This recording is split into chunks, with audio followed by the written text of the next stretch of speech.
এবছরের দোলটা এবার আমরা একটু অন্যরকম বা বলতেই পারেন স্পেশালভাবে সেলিব্রেট করলাম। কারণটা একটু পরেই জানাবো। ভোর 3:30-র অবস্থাটা কীরকম সেটা আপনারা দেখতেই পেলেন, একদম অন্ধকার হয়ে রয়েছে।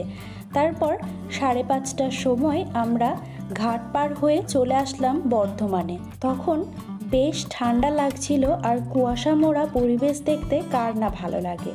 তো এই কুয়াশা মোড়া পরিবেশ দেখতে দেখতে আমরা পৌঁছে গেলাম বীরভূম জেলার লাভপুর শহরে, যেই শহরটা ফুল্লরা মন্দিরের জন্য খুবই বিখ্যাত।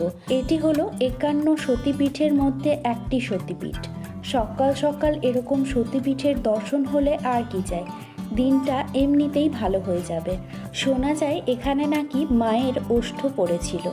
চলুন তাহলে একবার দর্শন করে নেব, অবশ্যই সেটা আপনাদেরকে পরে দেখিয়ে দিচ্ছি। আর এই লাভপুর কিন্তু তারাশঙ্কর বন্দ্যোপাধ্যায়ের জন্মস্থান হিসেবেও কিন্তু বিখ্যাত। এই যে মায়ের দর্শনটা করে নিন, কেমন লাগলো অবশ্যই কিন্তু কমেন্ট করে জানাবেন। বাই।